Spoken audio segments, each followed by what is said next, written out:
Episode start करने से पहले मैं थैंक्स करना चाहता हूँ राम चौहान, युवराज, रघुराम रेड्डी, हंटर और फिर सबसे लास्ट में सुलेमान खान का। तुम पांचों का बहुत बहुत थैंक्स मेरे चैनल की मेंबरशिप को ज्वाइन करने के लिए। आज या फिर कल मेंबरशिप वाली वीडियो आ जाएगी, तो फिर तुम जाकर उसे वॉच कर सकते हो। अगर किसी और को भी सॉर्ट आउट चाहिए या फिर मेंबर्स वाली वीडियो वॉच करना चाहता है तो फिर मेंबरशिप को ज्वाइन कर लो। वेल, अगर मैं तुम्हें इसके बारे में बताऊं तो हो सकता है किसी ने पहले ही इस सीरीज को एक्सप्लेन कर दिया हो, हालांकि मैंने चेक नहीं किया। बट AI है तो फिर मुझे लगता है कि हाँ, किसी ने एक्सप्लेन किया होगा। मैं बस ये कहना चाहूंगा कि इसका नेक्स्ट एपिसोड भी कल आ जाएगा। सो अगर तुम देखना चाहो तो एक दिन रुक कर देख सकते हो, या फिर अगर तुम्हारी मर्जी है तो फिर तुम इसे ढूंढ कर भी देख सकते हो। मेरे ख्याल से AI पे तो मिल ही जाएगा। और हाँ, इसके अलावा मेरी पुरानी काफी सारी सीरीज पड़ी हुई है, तो अब कल से रेगुलर वीडियो आएगा। हाँ, मतलब रेगुलर आएगा। और हो सकता है कि मैं 2 वीडियो भी अपलोड कर दूं, सो प्लीज सपोर्ट करना। बाकी मैं कुछ नहीं बोलने वाला, मैं रेगुलर वीडियो अपलोड करूंगा। सो आई होप तुम सभी लोग मुझे सपोर्ट करोगे। एपिसोड की स्टार्टिंग में हमें एक खतरनाक से फॉरेस्ट का सीन दिखाया जाता है और वहीं पर कुछ नाइट्स को भी। उनमें से एक नाइट एक वेम्पायर को मारते हुए बोल रहा था, हे वेम्पायर, आखिरकार आधे साल तक छिपने का मजा तुम्हें मिल गया। मुझे यकीन है उस आधे साल के दौरान तुमने काफी सारे लोगों को मारा होगा, ये दिखाने के लिए कि हम नाइट्स बहुत ही ज्यादा कमजोर हैं और हम तुम्हारा कुछ बिगाड़ नहीं सकते। लेकिन अब तुम्हारी ये सारी चीजें यहीं पर एंड होती हैं, क्योंकि गॉड अब तुम्हें और ज्यादा जीने की परमिशन नहीं देते। और हाँ, ये मेरे लिए भी काफी ऑनर की बात है, क्योंकि तुम्हें मारने के बाद फाइनली मुझे वेम्पायर स्लेयर का टाइटल मिल जाएगा। तुमने इतने सालों से चल चोर नाइट को धोखा दिया, लेकिन फाइनली आज तुम हमारे सामने आ ही गए। वैसे मैं तुम्हें एक मजे की बात बताऊं, क्या तुम्हें पता है कि हम तुम्हें जानबूझकर नहीं पकड़ रहे थे, क्योंकि मैं ये चाहता था कि तुम जैसा एक मॉन्स्टर अपनी मर्जी से जो चाहे वो करे। इससे काफी सारे लोगों का टेंशन तुम्हारे ऊपर आएगा और फिर तुम्हें मारने के बाद मेरी वैल्यू काफी ज्यादा बढ़ जाएगी। उसकी इन सही बातों को सुनकर हमारा मेन कैरेक्टर यानी ये वेम्पायर सोच रहा था, मैं पहले से ही काफी केयरफुल था, क्योंकि ये एक ऐसा प्लेस है जहाँ पर सिर्फ और सिर्फ स्ट्रॉन्ग लोग ही जिंदा बचते हैं। यहाँ पर सब कुछ तुम्हारी पावर तय करती है कि आखिरकार तुम जियोगे या फिर तुम मरोगे। और यही रीजन है जिसकी वजह से फाइट करने के बजाय मैंने भागने का फैसला लिया, क्योंकि मैं कमजोर था। हमारे मेन कैरेक्टर के ये बोलने के साथ ही वो नाइट उसकी बॉडी को 20 सही 2 हिस्सों में काट देता है। मरते हुए हमारा मेन कैरेक्टर सोच रहा था, लेकिन इन सब चीजों के बाद भी मैं कुछ नहीं कर पाया, मैं सिर्फ और सिर्फ एक जीरो हूँ। वो नाइट बोलता है, तो अब तुम्हारी एग्जिस्टेंस यहीं पर खत्म होती है। तुम्हारी वजह से चर्च की इमेज भी गंदी हो रही थी, क्योंकि वो तुम्हें मार नहीं पा रहे थे, लेकिन फाइनली मैंने आज उसे भी साफ कर दिया। मरते हुए हमारा मेन कैरेक्टर सोचता है, अगर मुझे एक दूसरा मौका मिले तो फिर मैं ये सब नहीं करूंगा। उसके ये सोचने के साथ ही हमारा सीन शिफ्ट होता है। हम देखते हैं हमारा मेन कैरेक्टर अपने पास्ट लाइफ के अंदर अब 6 महीने पीछे आ चुका है। और हाँ, इसका नाम थोड़ा अजीब है, तो इसे बोलने में मुझे थोड़ी प्रॉब्लम हो रही है, इसलिए मैं ली बोलूंगा। ली अचानक से हाँफते हुए उठता है और सोचता है, रुको, आखिर ये क्या है और यहाँ पर क्या हो रहा है? मेरी बॉडी के 2 हिस्से हो गए थे, तो फिर आखिर मैं ठीक कैसे हूँ? मुझे यकीन है मैं मर गया था। क्या ये कोई ड्रीम है? नहीं रुको, ये कोई ड्रीम नहीं है। मुझे यकीन है ये तब का टाइम है जब चर्च ने सभी नाइट्स को मेरा पीछा करने के लिए भेजा था 6 महीने पहले। हाँ, ये वही टाइम है जब हंटिंग स्क्वाड ने मेरा पीछा करना स्टार्ट किया था। तो फिर क्या इसका मतलब सच में मैंने टाइम ट्रेवल कर लिया और मैं पास्ट में आ चुका हूँ? वेल, अगर ऐसी बात है, इसका मतलब ये मेरा एक मौका है सभी चीजों को वापस से सही करने का। मुझे जहाँ तक याद है, ये प्लेस वाइल्डविन विलेज के पास का एक जंगल है। इस विलेज के अंदर ह्यूमन बहुत ही कम आते हैं और यहाँ पर इंसानों से बचकर सरवाइव करना बहुत ही आसान है। पिछली बार मैं यहीं पर छिपा था, क्योंकि मैं बहुत ही ज्यादा कमजोर था। मैंने मुश्किल से हर एक दिन सरवाइव किया, लेकिन आखिरकार मैं मारा गया। अपनी पास्ट लाइफ के अंदर मैंने कभी भी ह्यूमन ब्लड को टेस्ट नहीं किया था, लेकिन एक दिन मुझसे बहुत ही बड़ी गलती हो गई और मेरी उस गलती ने सब कुछ बर्बाद कर दिया। उसके अगले ही दिन यहाँ पर काफी सारे मर्सनरी आ गए और उसके कुछ दिन बाद इस विलेज के अंदर नाइट्स भी आ गए। मैंने उनसे भागने की कोशिश की, लेकिन फर्क नहीं पड़ता। मैंने कितना ट्राई किया, पर आखिरकार मैं पकड़ा गया। शुरुआत में डर के मारे मैंने 12 सालों तक सिर्फ और सिर्फ जानवर का ब्लड पिया था। हालांकि मुझे ये नहीं पता मैं पास्ट में कैसे आ गया, लेकिन इस बार मैं अपने मिस्टेक को दोबारा नहीं दोहराऊंगा। मैं सब कुछ बदलूंगा और मैं इस बार छुपकर भी नहीं रहने वाला। मैं बहुत ही ज्यादा ताकतवर बनूंगा ताकि कोई मेरा ना सामना कर सके और ना ही मुझे मार सके। और हाँ, इसी वजह से आज से मैं एक वेम्पायर के रास्ते पर चलूंगा। फिर यहीं से हमारा सीन शिफ्ट होता है। हमारा ली एक नदी के सामने खड़ा हुआ था। वो उस नदी को देखते हुए बोलता है, तो आज से मैं सरवाइव करने के लिए अपनी रणनीति खुद बनाऊंगा। वेम्पायर होने की वजह से किसी के भी ब्लड से मैं पावर को एब्जॉर्ब कर सकता हूँ। ब्लड का ओनर जितना ज्यादा स्ट्रॉन्ग होगा, मेरी पावर उतनी ही ज्यादा होगी। और मैं इस प्लेस पर आया हूँ और ज्यादा स्ट्रॉन्ग बनने के लिए, क्योंकि यहीं पर रहता है इस फॉरेस्ट का मास्टर। ली जब ये सब बातें बोल रहा था, तभी उस नदी के अंदर से एक बहुत ही खतरनाक मॉन्स्टर बाहर निकलता है। बाहर निकलने के साथ ही उसने ली के ऊपर अटैक कर दिया था जिसे डॉज करते करते हमारा ली जमीन पर गिर जाता है। वो सोच रहा था मेरी बॉडी इतनी ज्यादा वीक है कि मैं इसके ऊपर अटैक भी नहीं कर सकता, लेकिन अगर मैंने इसकी बॉडी पर एक खरोच भी लगा दी तो फिर वो भी मेरे लिए इनफ होगा, क्योंकि मुझे सिर्फ और सिर्फ इसका ब्लड चाहिए। ये सोचने के बाद ली उस मॉन्स्टर के ऊपर अटैक करते हुए हमें बताता है कि मेरी करंट प्लानिंग है कुछ भी करके अपने आप को स्ट्रांग बनाना, क्योंकि अगर मैं छिपा रहा तो वैसे भी मैं मारा जाऊंगा, लेकिन इस बार मुझे पावर चाहिए और किसी से ज्यादा पावर। फिर जब ली का अटैक उस मॉन्स्टर को हिट करता है उस समय एक झटके में उसकी स्वॉर्ड टूट गई थी। वो घबराते हुए सोचता है नहीं मेरी स्वॉर्ड, आखिर ये क्या हो गया, लेकिन वो और कुछ कर पाता उससे पहले वो मॉन्स्टर उसे हिट करता है, जिसकी वजह से वो उछलता हुआ काफी दूर जाकर गिरता है। अटैक की वजह से उसकी हालत काफी ज्यादा खराब हो चुकी थी, उसके मुंह और पेट से लगातार ब्लड निकल रहा था। ली घबराते हुए सोचता है मैंने इसकी पावर को बहुत ही ज्यादा कम आंक लिया। फिर इसके बाद वो हमें बताता है रूमर्स के बारे में, और हाँ तुम रूमर मत समझना, रूमर और रोमर्स दोनों अलग हैं। ली हमें बताता है कि रोमर एक ऐसे मॉन्स्टर हैं जो डंजन में नहीं बल्कि जंगल के अंदर पाए जाते हैं। कभी कभी ये ऐसे एरिया में भी चले जाते हैं जहाँ पर माना नहीं होता, और इस वजह से माना क्रिस्टल को कैरी करना बहुत ही ज्यादा मुश्किल हो जाता है। माना क्रिस्टल एक ऐसा क्रिस्टल है जिसे हमारे एक चीज से भी ज्यादा प्रीशियस मान सकते हैं। इसके अलावा ये माना क्रिस्टल रोमर्स के लिए बहुत ही ज्यादा इंपॉर्टेंट होते हैं। अगर ये मुझे मिल जाता तो फिर शायद मेरी जिंदगी बदल सकती थी, लेकिन हम दोनों के पावर के बीच बहुत ही बड़ा डिफरेंस है और इस वजह से मैं कभी भी इसे हासिल नहीं कर सकता, क्योंकि ये मॉन्स्टर कोई नॉर्मल मॉन्स्टर नहीं बल्कि ये फॉरेस्ट मास्टर लेवल का एक रोमर। ली जब ये सब बातें सोच रहा था उस समय इस मॉन्स्टर ने ली को अपने मुंह के अंदर पकड़ रखा था और बस इसे मारने ही वाला था। दूसरी बार मौत को अपने सामने देखकर ली सोचता है मेरे ख्याल से मुझे एक और मौका मिलना चाहिए, अगर मुझे ये मौका मिला है तो फिर मुझे एक और मौका मिलेगा। फिर वो सोचता है नहीं ऐसा नहीं होगा, क्या होगा अगर मुझे दूसरा मौका ना मिले, मुझे एक ही बार में खुद को ज्यादा स्ट्रांग बनाना होगा। मैंने अपनी पूरी जिंदगी सिर्फ और सिर्फ एक कुत्ते की तरह रेंगते हुए बिताई है, लेकिन इस बार मैं हार नहीं मानूंगा। सरवाइव करने के लिए मैं वो सब करूंगा जो मुझे करना चाहिए, और अब से मैं भागूंगा नहीं बल्कि मैं चूज करूंगा फाइट को।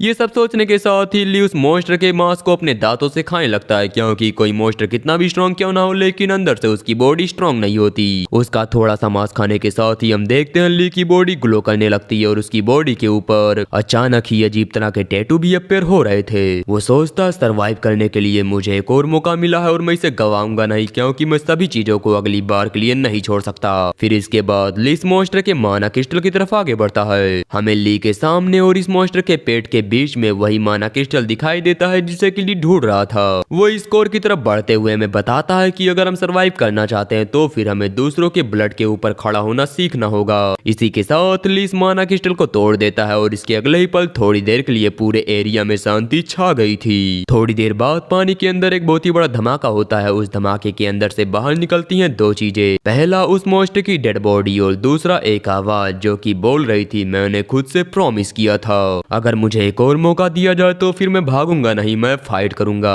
और हाँ ऑफकोर्स अब जबकि मुझे दूसरा मौका मिल गया तो फिर जीतने के लिए भले ही खून क्यों ना बहाना पड़े मैं बहाऊंगा। ये बोलने के बाद ली अपनी बॉडी को देखते हुए सोच रहा था इस जंगल का मास्टर बनने के लिए मुझे बहुत ही ज्यादा ब्लड की जरूरत थी, लेकिन हालांकि मैंने इसके ब्लड के साथ साथ इसके माना क्रिस्टल को भी एब्जॉर्ब कर लिया और इस रोमर के माना क्रिस्टल के अंदर मेरे उम्मीद से भी कहीं ज्यादा माना था। सच में मैंने आज से पहले कभी भी ऐसा माना क्रिस्टल नहीं देखा, इसका साइज और कलर दोनों ही बाकियों से अलग है। इसके अलावा इस माना क्रिस्टल के अंदर मुझे एक एबिलिटी मिली जिसका यूज करते हुए मैं अपने बॉडी को ब्लैक स्केल्स के अंदर बदल सकता हूँ। सच में अगर इसका यूज करते हुए मैं सनलाइट को ब्लॉक कर पाया तो फिर मैं दिन में भी अच्छे से घूम सकूंगा। फिर इसके बाद ली हमें बताता है कि मास्टर ऑफ द फॉरेस्ट के बारे में अपने पास्ट लाइफ के अंदर मुझे कुछ मर्सनरी द्वारा पता चला था। ये एरिया ज्यादा बड़ा नहीं है इस वजह से यहाँ पर ज्यादा लोग नहीं आते, लेकिन एक बार जब यहाँ पर काफी सारे मर्सनरी आए थे उस समय इस मॉन्स्टर ने बाहर निकल कर उन सभी को मार डाला था। उसी समय जब मैं डर कर इधर उधर भाग रहा था तब मुझे इनकी बॉडी मिली और मैंने इनका ब्लड पिया।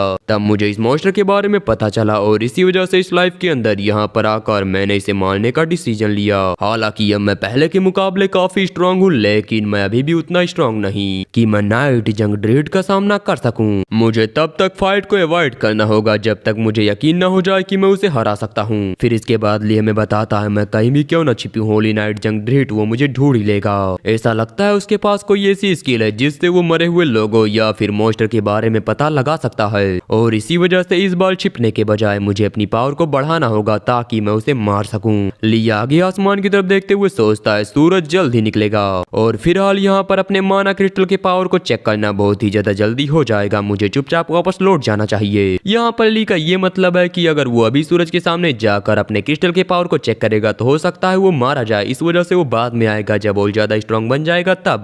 ली यहाँ से जब जा रहा था उसी समय एक आवाज आती है, वो नकली मास्टर जिसने मेरे टेटरी के ऊपर कब्जा करके इस लेक को भी गंदा कर दिया था, फाइनली वो मारा गया। मुझे भरोसा नहीं हो रहा उस फेक मास्टर की डेथ इतनी आसानी से हो गई। मैं सच में तुम्हारा आभारी हूँ। हालांकि बिना किसी परमिशन के तुमने इस टेटरी को खून से रंग दिया है तो फिर तुम्हें इसके लिए पे तो करना चाहिए। हम ली के सामने देखते हैं एक मॉन्स्टर को जो कि जस्ट अभी अभी झील के अंदर से बाहर निकला था। वो बोलता है, मैं हूँ इस लेक का गार्डियन और ये मेरी मिरियान टेरिटरी है। जैसे ही इस फॉरेस्ट और इस टेरिटरी को गुस्सा आएगा उसी समय कल्ट की वजह से तुम पीसेस के अंदर टूट जाओगे। उसकी इन सब बातों को सुनते हुए हमारा ली सिर्फ उसे ही घूर रहा था क्योंकि उसकी साइज बहुत ही ज्यादा छोटी है। वो आगे चिल्लाते हुए बोलता है, मैं तुमसे बात कर रहा हूँ, क्या तुम मेरी बातों पर ध्यान नहीं दे रहे बास्टर्ड वैम्पायर। आखिरकार स्पिरिट को सेंस करना एक बहुत ही स्पेशल एबिलिटी है जो कि बहुत ही कम लोगों के पास होती है। क्या तुम ये बात जानकर खुश नहीं हो? ली उससे पूछता है, आखिर तुम हो कौन? इस बात को सुनकर वो स्पिरिट बहुत ही ज्यादा हैरान हो चुका था। वो चिल्लाते हुए बोलता है, क्या सच में तुम मुझे नहीं जानते? ली बोलता है, मैंने पूछा आखिर तुम हो कौन? वो स्पिरिट पूछता है, क्या तुम मुझे देख सकते हो? ली बोलता, हाँ बिल्कुल। वो स्पिरिट बोलता है, तो फिर बताओ मैंने क्या कहा? ली बोलता है, तुमने मुझसे कहा कि मैं एक बास्टर्ड वैम्पायर हूँ। एंड हाँ, थोड़ी देर पहले जब ये चिल्ला रहा था उस समय उसे ऐसा लग रहा था कि ली से देख नहीं सकता, वो बस वैसे ही चिल्ला रहा है। ली उसे देख सकता है। इस बात को सुनकर वो बहुत ही ज्यादा खुश हो गया था। वो बताता है कि मैं हूँ एक वाटर स्पिरिट जिसका नाम है मिरियन। मैं इस पूरी टेटरी का मालिक था, लेकिन 15 साल पहले उस मॉन्स्टर ने मुझसे मेरी टेटरी छीन ली। उसी मॉन्स्टर की वजह से ये वाटर पूरी तरह से खराब हो चुका है, लेकिन अब जबकि वो मर चुका है तो फिर ये पूरा प्लेस अपने आप ही प्योर हो जाएगा।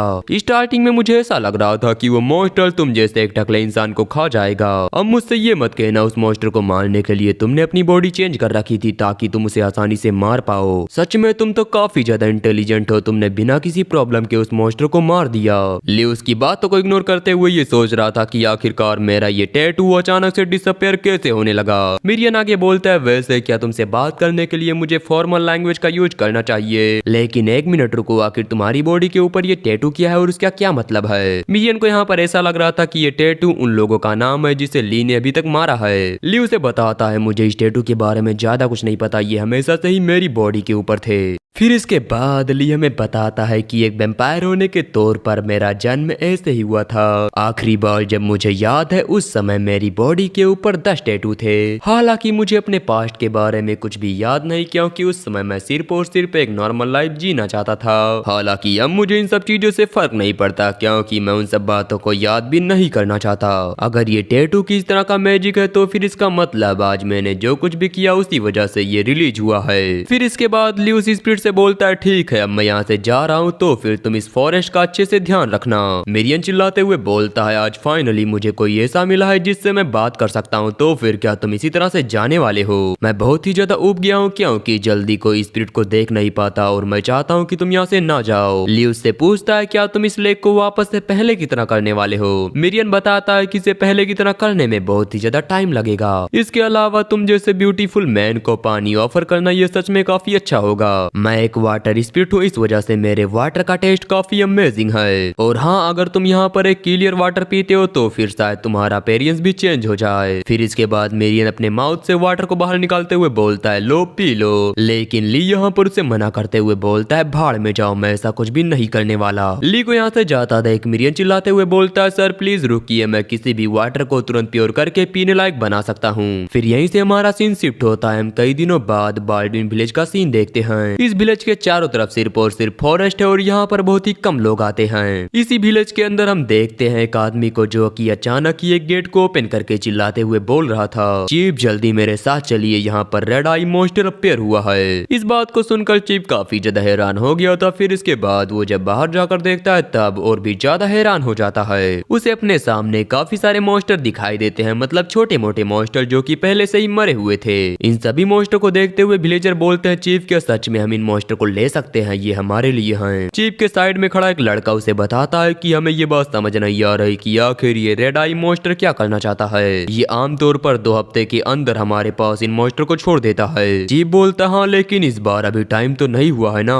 फिर इसके बाद ये हमें बताते हैं कि एक ऐसा मॉन्स्टर जो कि विलेज से बहुत ही दूर एक घाटी के अंदर रहता है जिसका नाम है रेड आई मॉन्स्टर। वो पिछले 10 सालों से हमारे विलेज के आसपास रह रहा है, लेकिन वो कभी भी हमारे लिए खतरा नहीं बना। इसके अलावा वो 2 हफ्ते में एक बार यहाँ पर आकर देर रात तक रुकता है और हमारे लिए काफी सारे मरे हुए मॉन्स्टर्स को छोड़कर जाता है। मुझे समझ नहीं आ रहा कि उस मॉन्स्टर के दिमाग में क्या चल रहा है। हम इन सभी विलेजर के सामने ली को देखते हैं जो कि इनसे बोलता है क्या मैं इस गांव के अंदर थोड़ी देर के लिए आ सकता हूँ। विलेज चीफ बोलता है हाँ तुम आ सकते हो। वो हमें आगे बताता है कि जब ये मॉन्स्टर पहली बार 10 साल पहले यहाँ पर आया था तो हर कोई उससे डर गया था, लेकिन ये हर बार मरे हुए मॉन्स्टर को देखकर अपना कल चुका रहा है। इस वजह से हर किसी को भी इससे ज्यादा डर नहीं लगता और ऐसे ही करते करते अब पूरे 10 साल बीत चुके हैं। विलेज चीफ बोलता है काफी लंबा टाइम हो गया है जब से तुम नहीं आए थे। ल्यू से बताता है हाँ बिल्कुल, फाइनली अब मैं अपनी बीमारी से फ्री हो चुका हूँ और मैं ये गुड न्यूज तुम सभी के साथ बांटने आया था। इस विलेज ने मेरी बहुत ही ज्यादा मदद की है, इस वजह से मैंने सोचा कि मैं तुम्हारे एहसान को वापस कर दूं।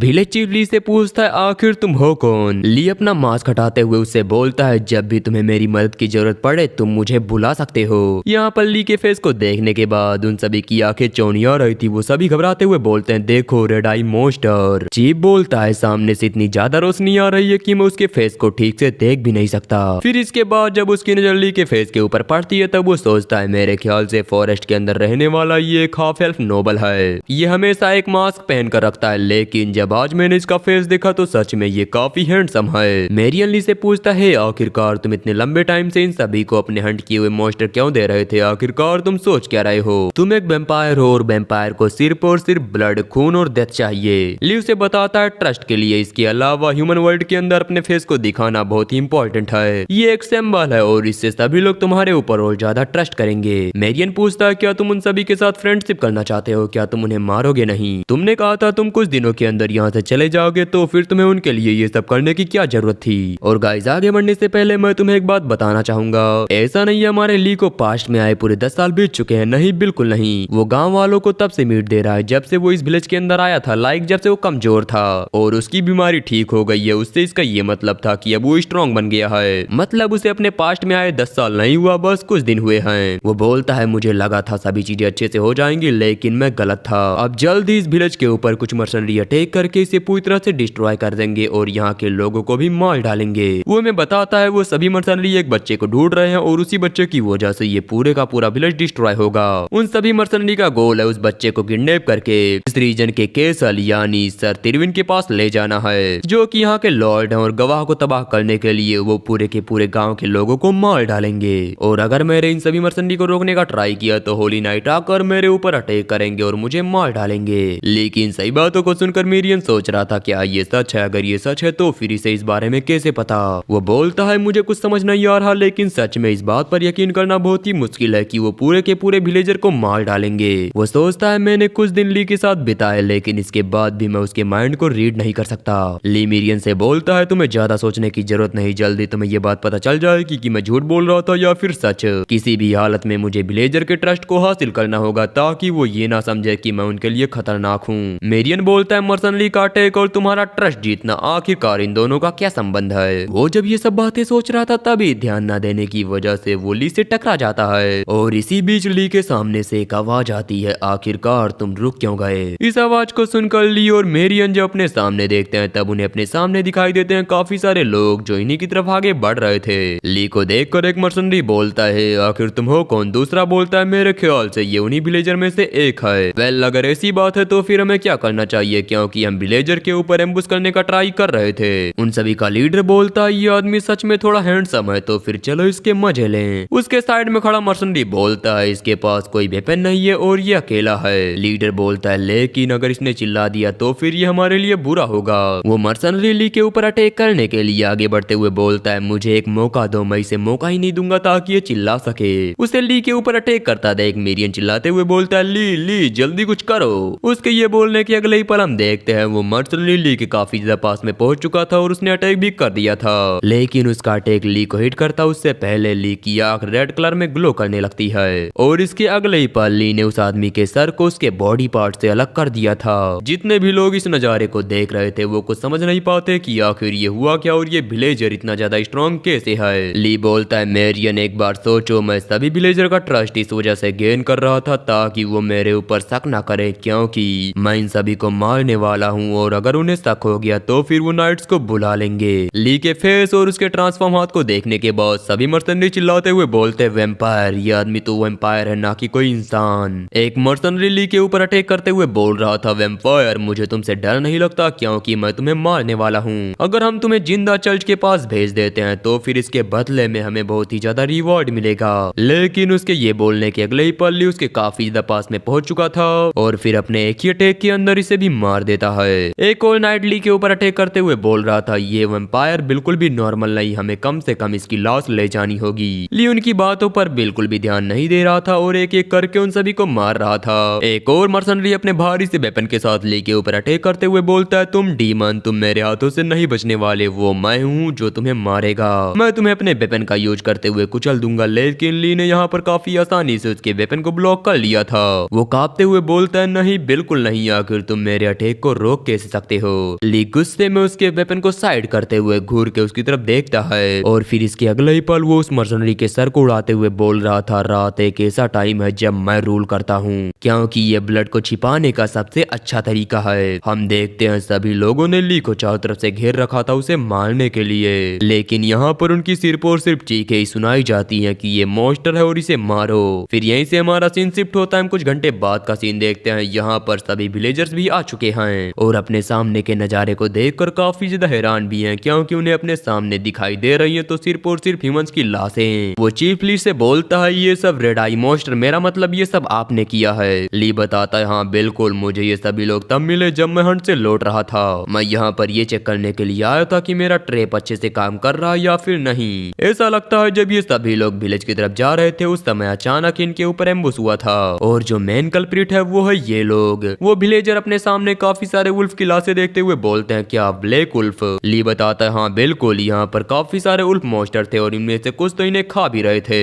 जैसा कि तुम देख सकते हो इनमें से सभी उल्फ मर चुके हैं, लेकिन इनका नंबर इन मर्सनरी से काफी ज्यादा था। इसके अलावा कुछ उल्फ मॉन्स्टर बच भी गए थे, हो सकता है वो यहाँ से भाग गए हों। चीफ पूछता है तो फिर आखिर तुमने इन सभी उल्फ मॉन्स्टर को कैसे मार दिया? वो जब ये बातें बोल रहा था तभी साइड से एक विलेजर बोलता है चीफ यहाँ पर देखिए, इस मॉन्स्टर की बॉडी के ऊपर उल्फ मॉन्स्टर के पंजों का निशान है। वहीं दूसरा बोलता है हाँ यहाँ भी इसके ऊपर भी उल्फ मॉन्स्टर ने अटैक किया था। उनकी बात को सुनकर चीफ सोच रहा था मेन कल्प्रिट ब्लैक उल्फ है, लेकिन यहाँ पर ऐसा कोई भी तरीका नहीं कि वो इतने सारे मर्सनरी को मार डालें। वो ली से बोलता है तुम्हारे ऊपर शक करने के लिए मुझे माफ करना। ली बोलता है नहीं कोई बात नहीं, ऐसा होता है। ली उनसे बोलता है वैसे अब आप इनकी डेड बॉडी के साथ क्या करेंगे? मैंने आपको इस बारे में इस वजह से बताया क्योंकि मैं इनकी डेड बॉडी को यूं ही नहीं छोड़ सकता। चीफ बोलता है चिंता की कोई भी बात नहीं है, हम इन्हें विलेज के अंदर दफना देंगे। यहाँ पर इन दोनों की बातों को सुनते हुए मेरियन बोलता है ली सच में तुम हमेशा से ही झूठ बोल रहे थे। तुमने जब सभी मर्सनरी को मार डाला उस समय यहाँ पर काफी सारे उल्फ मॉन्स्टर अपीयर हुए और तुमने उन्हें भी मार डाला और वो तुम ही हो जिसने सभी लाशों को पंजे और दांत का निशान दिया। खैर अपने क्राइम को छुपाना ये काफी अच्छी बात है, लेकिन मुझे एक बात समझ नहीं आती कि आखिर वो अपने इमेज को क्लियर क्यों कर रहा है। अगर वो यहाँ से चुपचाप निकल जाता तो इन सब चीजों की जरूरत नहीं होती। बेशक वो सभी लोग इसके ऊपर शक जरूर करते, हालांकि मुझे ऐसा लगता है कि इन सब चीजों को करने का कोई ना कोई कारण जरूर से रहा होगा। वो जब ये सब बातें बोल रहा था तभी ली अपने पास से किसी चीज को निकालते हुए बोलता है चीफ ये लीजिए। वो चीफ को एक लेटर देते हुए बोलता है ये वो लेटर है जो मुझे इन डेड बॉडी से मिली। उनमें से एक के पास ये लेटर था तो फिर आप इसे रीड कर सकते हैं। उस लेटर को देखते हुए चीफ सोच रहे थे इस लेटर के ऊपर जो सील लगी है वो तो लॉर्ड टिरविन की है। फिर इसके बाद वो जब इस लेटर को पढ़ते हैं उस समय काफी ज्यादा हैरान हो चुके थे। वो घबराते हुए बोलते हैं सच में क्या ये सच है? फिर इसके बाद वो अपने लोगों से चिल्लाते हुए पूछते हैं फेलिड आखिरकार वो कहाँ पर है? चीफ के साइड में खड़ा विलेजर पूछता है चीफ आखिर क्या हुआ? फेलिड फिलहाल विलेज के अंदर है। चीफ बताते हैं कि यहाँ पर जो मर्सनरी आए थे वो सभी लोग फेलिड को लेने के लिए आए थे, क्योंकि वो कोई नॉर्मल किड नहीं बल्कि एक नोबल का किड है। फिर हम थोड़े टाइम पहले का सीन देखते हैं जब ली इन सभी मर्सनरी को मार रहा था। उस समय एक मर्सनरी घबराते हुए बोलता है आखिरकार ये क्या बकवास है? वो ली से बोलता है आखिर तुम कितने स्ट्रांग हो कि तुमने इतनी जल्दी इतने सारे लोगों को मार डाला। यहाँ पर जो बचे हुए सोल्जर थे वो भी घबराते हुए बोलते हैं कि अगर हमने इसे फाइट करने का ट्राई किया तो हम भी मारे जाएंगे, क्योंकि हमारे पास इस मॉन्स्टर से जीतने का कोई भी चांस चांस नहीं, ये अपने वेयर हैंड के साथ बहुत ही आसानी से हम सभी को मार सकता है। मर्सनरी का लीडर घबराते हुए बोलता है, मैं कुछ भी क्यों ना करूं, लेकिन मैं यहाँ से भाग नहीं सकता। आखिरकार ये बास्टर्ड इस समय यहाँ पर आया ही क्यों? फिर इसके बाद वो भी चिल्लाते हुए पीछे से ली के ऊपर अटैक करने के लिए आगे बढ़ जाता है, लेकिन उसके अटैक करने से पहले ही ली उसे एक जोरदार किक मारता है, जिसकी वजह से वो उड़ता हुआ जाकर टकराता है एक पेड़ से। पेड़ से टकराने के बाद उसकी हालत बहुत ही ज्यादा खराब हो चुकी थी। वो घबराते हुए बोलता है, रुको प्लीज रुक जाओ, मुझे समझ में आ गया तुम स्टार्टिंग से ही हमारा वेट कर रहे थे, तो फिर क्या मैं ये जान सकता हूँ कि आखिर तुमने हमारे ऊपर अटैक क्यों किया? हम तो यहाँ पर बस अपना काम पूरा करने के लिए आए थे, लेकिन आखिर तुम इस विलेज के अंदर क्या कर रहे हो? ली उसे बताता है कि ये मेरा विलेज है और इसे बचाना मेरी जिम्मेदारी है। मर्सनरी का लीडर बोलता है, मुझे माफ करना, मुझे पता नहीं था कि ये विलेज तुम्हारा है, लेकिन हम यहाँ पर किसी को बेवजह मारने नहीं आए हैं, तो फिर आखिर तुमने हमें क्यों मारा?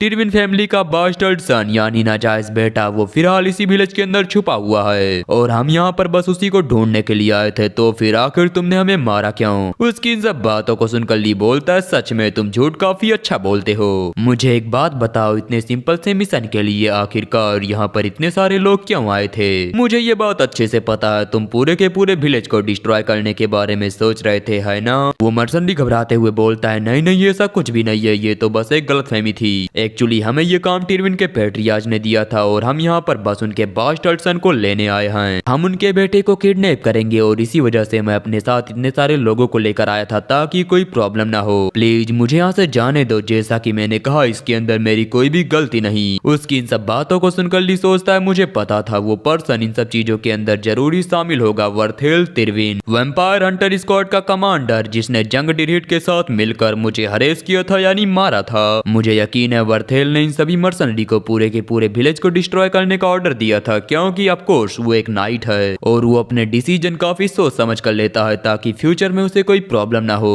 और यही सब रीजन है जिसकी वजह से अपने पास्ट लाइफ के अंदर मैं मारा गया था, क्योंकि जब ये विलेज गायब हुआ उसके बाद काफी सारे लोग ये पता लगाने के लिए लग गए कि आखिरकार यहाँ पर क्या हुआ था और इन सब चीजों के चपेट में आकर मैं मारा गया। वो मर्सनरी आगे घबराते हुए बोलता है, मुझे लगा उस बास्टर्ड सन को किडनैप करना ये मेरे लिए काफी अच्छा होगा और इसी वजह से मैं यहाँ पर आया था, लेकिन मुझे पता नहीं था कि आप यहाँ पर हैं। अगर मुझे ये बात पता होती तो मैं यहाँ पर कभी भी नहीं आता। उसकी बात को सुनकर ली पीछे घूमते हुए बोलता है, ठीक है संभल कर जाना, क्योंकि यहाँ पर काफी सारे भेड़िए हैं। वो मर्सनरी थोड़ा खुश होते हुए बोलता है, तो फिर क्या इसका मतलब सच में तुमने मेरी जान बख्श दी, इसके लिए तुम्हारा बहुत बहुत धन्यवाद। लेकिन उसके ये बोलने के अगले ही पल उसका सर उसके बॉडी पार्ट से अलग हो चुका था। मीरियन बोलता है, तो तुमने उसे मार डाला, मुझे पता था तुम यही करने वाले हो। ली बोलता है, जब उसे ये बात पता चल चुकी है कि मैं एक वैम्पायर हूँ तो फिर मैं उसे जाने नहीं दे सकता ऑफ कोर्स। इसके अलावा यहाँ पर कुछ और भी है जो मुझे करना चाहिए। हमें उसके सामने जंगल के अंदर दिखाई जाती है काफी सारी उल्फ मोस्टर की आंखें। वो बोलता है, तो उल्फ यहाँ पर आ चुके हैं अपना लाल टपकाते हुए। हम वापस से प्रेजेंट का सीन देखते हैं। चीफ की बात को सुनकर वो विलेजर बोलता है, चीफ क्या ये सच है? चीफ चिल्लाते हुए बोलता, हाँ बिल्कुल, यहाँ पर ये सारे मर्सनरी फेलिड को लेने के लिए आए थे, लेकिन अब ये सभी लोग मर चुके हैं। चीफ की बात को सुनकर विलेजर बोलते हैं, लेकिन अभी लास्ट ईयर फेलिड की मॉम की डेथ हुई थी और वो पिछले 8 साल से यहीं पर रह रहा है, तो फिर क्या वो सच में एक नोबल का बेटा है? चीफ बोलता है, मुझे ये सब चीजें अच्छे से नहीं पता, लेकिन वो मर्सनरी यहाँ पर फेलिड को लेने के लिए आए थे, तो कुछ भी क्यों ना हो जाए हमें कुछ करके इन सभी प्रॉब्लम को सॉल्व करना होगा।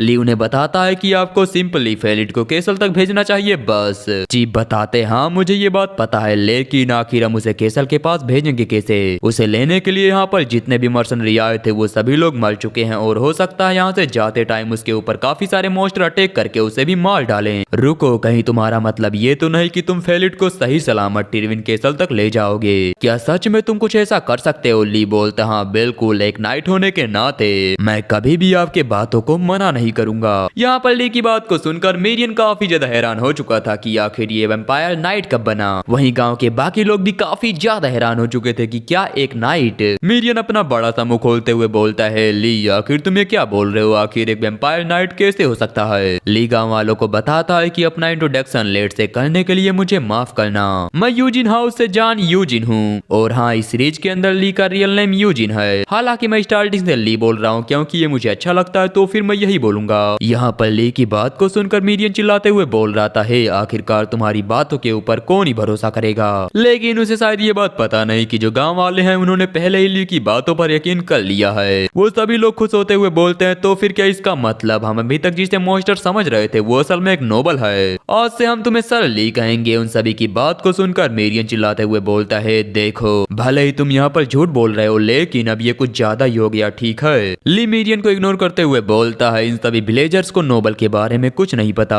आज ये पहली बार है जब इन्होंने अपने सामने किसी नोबल पर्सन को देखा।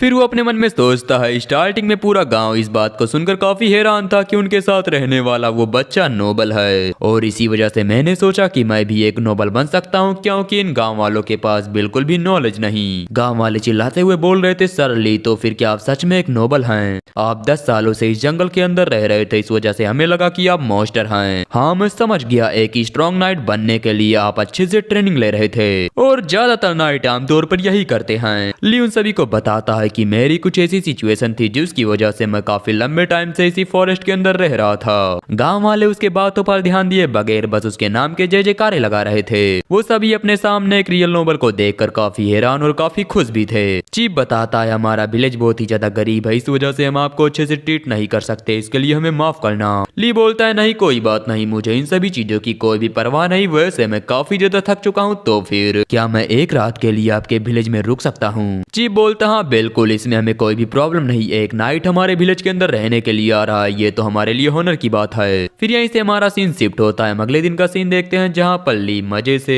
घर के विंडो पर बैठ के बाहर के नजारे देख रहा था। वो अपने हाथ को देखते हुए सोच रहा था, यह है मेरी स्किन रीइंफोर्समेंट जो कि मुझे मास्टर ऑफ द फॉरेस्ट से मिली। अगर मैं अपनी बॉडी को इस स्केल का यूज करते हुए ढक लेता हूँ तो फिर मेरे ऊपर सनलाइट का असर बहुत ही कम होता है। हालांकि इसके बाद भी जनरली के अंदर काफी ज्यादा प्रॉब्लम आ सकती है। और हाँ मैं बता दूं, हमारा ली अब उस नोबल के साथ उसके केसल में जाने वाला है। वो जब बैठकर चुपचाप ये सब बातें सोच रहा था तभी मेरियन उसके पास आते हुए बोलता है, वेम्पायर आखिरकार तुम क्या सोच रहे हो और तुमने उन विलेजर से झूठ क्यों बोला? तुम खुद को एक नाइट कहते हो लेकिन तुम्हें तो पढ़ना भी नहीं आता। ली बोलता है, हाँ तुमने सही कहा, शायद किसी दिन मुझे पकड़ लिया जाए, लेकिन वैसे भी जब मैंने यहाँ से जाने का प्लान बना लिया है तो अब इन सब चीजों से कोई भी फर्क नहीं पड़ता।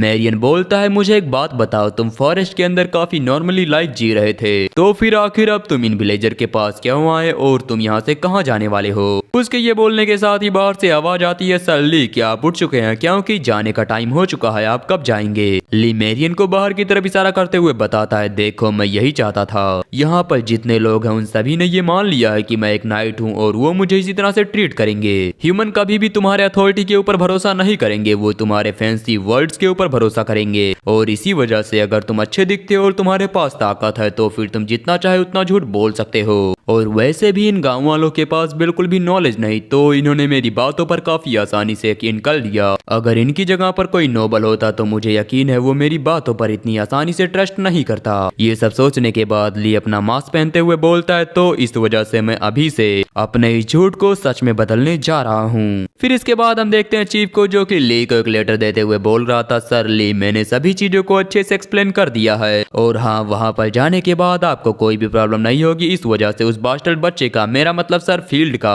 अच्छे से ख्याल रखना। यहाँ पर ली सोच रहा था, तो झूठ बोल बोल कर मैंने सभी चीजों को सच में बदल दिया है। अब हर कोई मेरे ऊपर भरोसा करता है और कोई भी मेरे ऊपर शक नहीं करेगा। इसी बीच फेलिड भी यहाँ पर आते हुए बोलता है, सर ली मेरा नाम है फेलिड और मैं आपके गाइडेंस में आगे बढ़ूंगा। फेलिड को देखते हुए ली सोच रहा था, तो इसके सामने अपने झूठ को सच में बदलने के लिए मुझे कोई हाई स्टेटस की जरूरत पड़ेगी। ली बोलता है, तो तुम हो फेलिड, मैं हूँ ली और मैं तुम्हारे साथ काम करने के लिए काफी एक्साइटेड हूँ। और हाँ ये बोलते हुए ली सोच रहा था, मैं तुम्हारा यूज करूंगा एक नोबल बनने के लिए। फिर इसके बाद ली और फेलिड इस विलेज के अंदर से निकल जाते हैं। काफी देर चलने के बाद वो विलेज से काफी ज्यादा दूर पहुंच चुके थे एक माउंटेन पर। आगे बढ़ते हुए इन दोनों को अपने सामने दिखाई देता है एक साइन बोर्ड जहाँ पर इस गाँव का नाम लिखा हुआ था। ली बोलता है, क्या इस गाँव का नाम ब्राह्म्स है? फेलिड बोलता है, हाँ बोर्ड को देखकर तो यही लगता है। ली उससे पूछता है, क्या तुम रीड कर सकते हो? फेलिड बोलता है, हाँ मुझे मेरी मॉम ने रीड करना सिखाया था। हालांकि मेरी मॉम का स्टेटस बहुत ही ज्यादा लो था, इस वजह से उन्हें भी ज्यादा एजुकेशन नहीं मिला, लेकिन इसके बाद भी उन्होंने मुझे वो सब सिखाया जो कि उन्हें पता था। उन्होंने मुझसे कहा कि उन्हें ये एजुकेशन उस पर्सन से मिली है जिससे वो प्यार करती थी। मैंने कभी सोचा नहीं था कि वो पर्सन सर टिरविन निकलेंगे। फेलिड की सही बातों को सुनने के बाद मेरियन बोलता है, ये बच्चा सच में काफी अच्छा है, तुम इससे कहो कि ये तुम्हें रीड करना सिखा दे। ली बिल्कुल वैसा ही करता है। वो मेरियन से बोलता है, क्या तुम मुझे रीड करना सिखा सकते हो? इस बात को सुनकर फेलिड काफी ज्यादा हैरान हो चुका था। वो बोलता है, तुम तो एक नाइट हो ना, मुझसे ये मत कहना कि तुम्हें रीड करना करना नहीं आता। ली उसे बताता है कि नाइट ये बस एक दिखावा है, मेरी फैमिली पहले ही डिस्ट्रॉय हो चुकी है, इस वजह से मेरे पास ऐसा कोई नहीं था जो मुझे रीड करना सिखा सके। वैसे भी जिस चीज ने मुझे अभी तक जिंदा रख रखा है वो बुक नहीं है, वो है स्वॉर्ड। ली के बात को सुनकर फेलिड बोलता है, ओ मुझे माफ करना, मुझे पता नहीं था कि तुम्हारी फैमिली पहले ही डिस्ट्रॉय हो चुकी है। ये सब बातें करने के बाद ली हमें बताता है कि फेलिड को पहले मेरे ऊपर शक हुआ लेकिन फिर विश्वास हो गया, और हम अगर एक बार किसी का भरोसा जीत ले तो फिर अगर हम झूठ बोलेंगे तो भी उसे सच ही लगेगा। यहाँ पर मेरियन हंसते हुए ली से बोलता है, ली क्या तुम्हें पता है तुम्हारी एक्टिंग एकदम टॉप नॉच थी, लेकिन अगर तुमने इस तरह के झूठ का ज्यादा यूज किया तो हो सकता है तुम पकड़े जाओ। मेरियन के ये बोलने के बाद ये दोनों जब फेलिड की तरफ देखते हैं तब इन्हें दिखाई देता है कि उसकी नजरों में ली के लिए बहुत ही ज्यादा ट्रस्ट और रिस्पेक्ट थी। वो बोलता है, सर ली मुझे माफ करना, सच कहूँ तो मैं आपके ऊपर शक कर रहा था क्योंकि गांव वालों ने आपको एक नोबल के बजाय एक मॉन्स्टर कहा। क्योंकि गांव में सभी लोग तुम्हें मॉन्स्टर कहते थे, इस वजह से मुझे लगा कि तुम सच में एक मॉन्स्टर हो, लेकिन मैं रूमर्स के ऊपर भरोसा ना करके उस चीज के ऊपर भरोसा करूंगा जिसे मैंने अपनी आंखों से देखा। और तुम्हारा बैकग्राउंड सुनने के बाद मुझे ये पता चल गया कि अपनी जान बचाने के लिए कोई भी बुक के ऊपर नहीं बल्कि अपने स्वॉर्ड के ऊपर भरोसा करेगा। इस वजह से जब भी पॉसिबल हो मैं तुम्हें सीक्रेटली सिखाऊंगा कि आखिरकार रीड कैसे करते हैं, ताकि आप बाकी नाइट्स के सामने बिल्कुल भी शर्मिंदा ना हो। प्लीज मुझे अपने बारे में और बताइए सर ली। वो जब ये सब बातें बोल रहा था तभी हमारा ली साइड से किसी चीज को नोटिस करता है, और हाँ ये कुछ और नहीं बल्कि एक एरो था जिसने कि फेलिड को लगभग हिट कर ही दिया था। लेकिन एकदम ही सही टाइम पर हमारा ली उस एरो को अपने हाथ से पकड़कर उसे वहीं पर रोक लेता है, लेकिन फिर भी इसकी वजह से फेलिड इतना ज्यादा डर गया था कि वो जमीन पर गिर जाता है। और फिर इसके बाद उसे अपने सामने दिखाई देते हैं काफी सारे बैंडिट्स। उनमें से एक बैंडिट अपने दूसरे साथी से बोलता है, मैंने तुमसे कहा था अपने एरो को प्रॉपर लोड करो। दूसरा बोलता है, तुम्हें चिंता करने की जरूरत नहीं, मैंने इस एरो को वैसे ही शूट कर दिया था, अब ये नहीं बचने वाले। यहाँ पर इन सभी को देखकर फेलिड घबराते हुए सोच रहा था, बैंडिट्स आखिर ये यहाँ पर क्या कर रहे हैं। ये बैंडिट ली और फेलिड से बोलते हैं, तुम्हारे पास जो कुछ भी उसे नीचे रख दो और अपनी जेब भी खाली कर दो, क्योंकि अगर तुम ऐसा नहीं करोगे तो हो सकता है मैं तुम्हें मार डालूं। और हाँ, अगर तुमने जल्दी मेरी बातों का कोई भी जवाब नहीं दिया तो भी तुम मारे जाओगे। उसके ये बोलने के अगले ही पल ली के हाथों उसकी गर्दन कट चुकी थी। उसकी गर्दन को काटते हुए ली बोलता है, क्या तुम्हें पता है तुम कहाँ पर खड़े हो और क्या बोल रहे हो। यहाँ पर अपने साथी के गर्दन को यूं कटता देख जितने बैंडिट थे वो सभी काफी ज्यादा घबरा चुके थे। वहीं अपने साइड में कटे हुए सर को देखने के बाद हमारा फेलिड भी काफी ज्यादा घबरा चुका था। एक बैंडिट चिल्लाते हुए बोलता है, बॉस आखिर तुम्हें यह क्या हो गया। ली उनसे बोलता है, चलो आगे बढ़ो जैसा कि तुमने कहा था, क्योंकि अब मैं भी देखना चाहता हूँ कि आखिर तुम क्या कर सकते हो। उनमें से एक बैंडिट अपने वेपन के साथ ली के ऊपर अटैक करते हुए बोलता है, बास्टर्ड तुम मेरे हाथों से नहीं बचने वाले, मैं अपने साथी का बदला लूंगा। लेकिन ये बोलने के अगले ही पल वो भी बिना बदला लिए मारा जाता है। यहाँ पर ली बिना रुके अपने सामने आने वाले बैंडिट्स को मार रहा था। सभी को मारने के बाद अब यहाँ पर सिर्फ और सिर्फ एक ही बैंडिट बचता है जिसकी की डर की वजह से फट रही थी। लेकिन ली यहाँ पर भी कोई भी रहम नहीं दिखाता। वो अपने शॉट को थ्रो करता है जो कि सीधा जाकर इस बैंडिट के चेस्ट में लगती है, और इसी के साथ ये पूरा एरिया क्लियर हो चुका था। सभी को मारने के बाद वो बोलता है, सच में मैं समझ नहीं सकता कि आखिरकार ह्यूमंस एक दूसरे को मार कर लूटने की कोशिश क्यों करते हैं। अगर कोई पर्सन तुमसे कमजोर है तो फिर क्या इसका ये मतलब है कि तुम उसके साथ जो चाहे वो कर सकते हो। फिर इसके बाद वो फेलिड से बोलता है, फेलिड जब मैं एक बार पढ़ना सीख जाऊंगा उस समय क्या मैं ये समझ जाऊंगा कि आखिरकार लोग एक दूसरे को क्यों मारते हैं। फेलिड थोड़ा घबराते हुए बोलता है, वेल मुझे नहीं पता। ली बोलता है, आखिर तुम इतना घबरा क्यों रहे हो, तुमने ही कहा था कि तुम सारी चीजें खुद ही देखोगे। हालांकि तुम्हें यहाँ पर घबराने की जरूरत नहीं, मैं प्रॉमिस करता हूँ तुम्हारी बॉडी से एक बूंद ब्लड भी नहीं निकलेगा। फिर यहीं से हमारा सीन शिफ्ट होता है। हम एक सिटी का सीन देखते हैं जहाँ पर चारों तरफ काफी ज्यादा चहल पहल थी। सभी लोग एक दूसरे को अपना सामान बेचने का ट्राई कर रहे थे, चाहे वो ईमानदारी से हो या फिर बेईमानी से। काफी सारे लोग यहाँ पर घूमने और मजे करने के लिए भी आए हुए थे। यहीं पर हम देखते हैं अपने मेरियन को जो कि खुश होते हुए बोल रहा था, सच में ये काफी मजेदार है, यहाँ पर काफी सारी अजीब चीजें हैं। फिर इसके बाद हम देखते हैं ली और फेलिड को। यहाँ पर फेलिड ली से बोलता है, सर ली अगर आप यहाँ पर कुछ खरीदना चाहते हैं तो फिर आपको काफी ज्यादा केयरफुल रहना चाहिए। मैं चीफ के साथ इस प्लेस पर कुछ बार आया हूँ और अगर आप यहाँ पर थोड़ा सा भी केयरलेस होंगे तो हो सकता है मैं मर्चेंट आपको लूट लें। विलेज चीफ जब भी यहाँ पर आते थे वो बहुत ही ज्यादा घबरा जाते थे। हम यहीं पर देखते हैं एक आदमी को जो कि एक दुकानदार से चिल्लाते हुए बोल रहा है, आखिर तुम ये क्या बेच रहे हो? नीचे वाली शॉप पर ये चीज आधे दाम में मिल रही है, आखिर ये इतना महंगा क्यों? अपने आसपास के सभी चीजों को देखते हुए ली सोचता है मुझे सबसे पहले पैसों की जरूरत है और उसके बाद मैं ये सोचूंगा कि मुझे अपना ध्यान रखना चाहिए या फिर नहीं। वो एक शॉप ओनर के पास जाते हुए बोलता है, फेलिड तुम यहीं पर रुको। शॉप पर जाने के बाद वो अपने पास से उन उल्फ मॉन्स्टर की खाल निकालता है जो कि ली ने फॉरेस्ट के अंदर मारा था। वो बोलता है, शॉपकीपर मुझे बताओ आखिरकार इन सभी का प्राइस क्या है? शॉपकीपर पीछे देखते हुए बोलता है, क्या ब्लैक उल्फ का लेदर? यहाँ पर ये इतने ज्यादा नहीं दिखते, इसके अलावा इसका नंबर भी काफी ज्यादा है। ये बोलने के बाद वो ध्यान से ली को देखता है, लेकिन उसे पता चलता है कि ली का चेहरा ढका हुआ है। वो ली के फटे पुराने कपड़े को देखते हुए सोच रहा था कि ये कोई ट्रेडर नहीं बल्कि एक घुमक्कड़ है, इस वजह से मैं ये सभी चीजें इससे काफी सस्ते दाम में ले सकता हूँ। वो बोलता है, ये बहुत ही ज्यादा डैमेज है, इसके अलावा इनकी क्वालिटी इतनी बुरी है कि मैं इन्हें यूज भी नहीं कर सकता और इसी वजह से मैं तुम्हें इसके ज्यादा से ज्यादा 18 सिल्वर दूंगा। यहाँ पर ली उसकी बातों का कोई भी जवाब नहीं देता, बस उसे घूर कर देखता है। ली को अपनी तरफ यूं घूरता देख वो शॉपकीपर काफी ज्यादा घबरा गया था। वो सोचता है, रुको, आखिरकार इस आदमी की आंखें लाल क्यों हैं? इसके अलावा ब्लैक उल्फ का लेदर काफी रेयर है और ये मुझे इतने ज्यादा क्वांटिटी में नहीं मिलेंगे।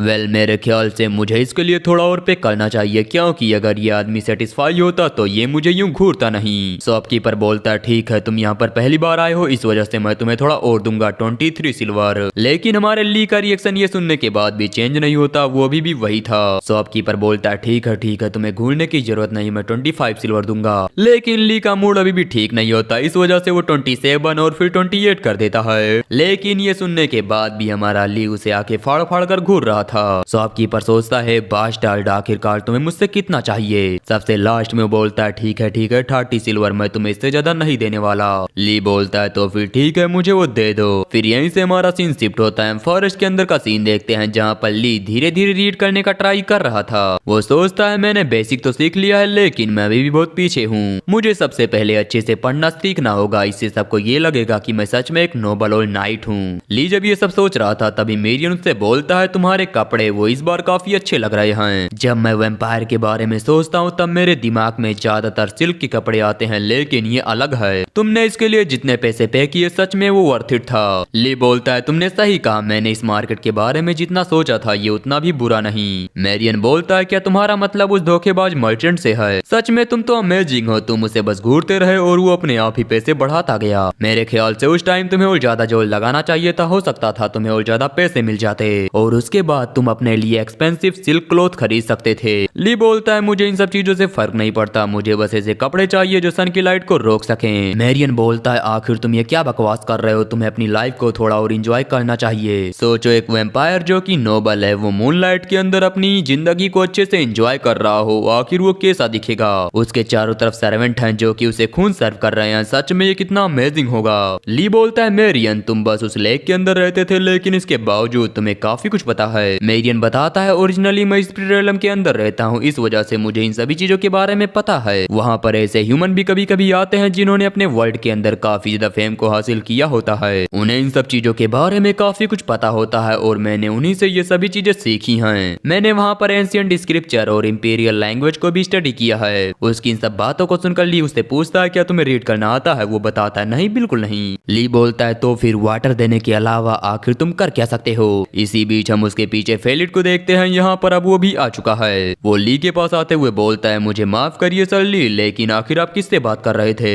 ली बोलता है, तुम्हें चिंता करने की जरूरत नहीं, मैं बस अपने आप से बातें कर रहा था। वैसे अब तुम्हारा पेट कैसा है? फेलिड बताता है, मेरी ऐसी हालत को देखने के लिए मुझे माफ करना, थोड़ी देर पहले जब मैं रेबिट के मीट को खा रहा था उस समय मुझे सुबह की बात याद आ गई और इसी वजह से ये सब हो गया। ली बोलता है, नहीं कोई बात नहीं, अगर नॉर्मली कोई पर्सन पहली बार लाश को देखेगा तो उसके साथ यही होगा। फेलिड बोलता है, हाँ मैं ठीक हूँ और मेरे पास अब काफी सारे पेपर बचे हुए हैं, तो फिर चलो इसका यूज करते हुए मैं आपको उतना सिखाऊंगा जितना आप सीख सकते हैं। फिर इसके बाद फेलिड इसी तरह से ली को सिखाने लगता है। थोड़ी देर तक सीखने के बाद ली उससे पूछता है, क्या ओरिजिनल लेटर्स को सीखना इतना ज्यादा आसान है? फेलिड उसे बताता है, हाँ ऐसा इस वजह से क्योंकि आप सच में अमेजिंग हैं। मेरी मॉम मुझसे कहती थी कि मैं ये सब काफी जल्दी सीख रहा हूँ, लेकिन मुझे ये सभी चीजें सीखने में काफी महीने लग गए, लगभग 1 साल। ली बोलता है, ओ ये तो सच में काफी अमेजिंग है, लेकिन फेलिड क्या मेरे लिए सच में इतना इनफ होगा? क्योंकि एक बार जब हम वहाँ पर पहुंच जाएंगे उस समय सीखना हमारे लिए बहुत ही मुश्किल होगा। और वैसे तुम एक नोबल के बेटे हो तो फिर तुम्हारे लिए भी ये सभी चीजें काफी ज्यादा मुश्किल होंगी। फेलिड ली को बताता है कि मेरी मॉम ने कभी भी इन सभी चीजों का मुझे डिटेल में मीनिंग नहीं बताया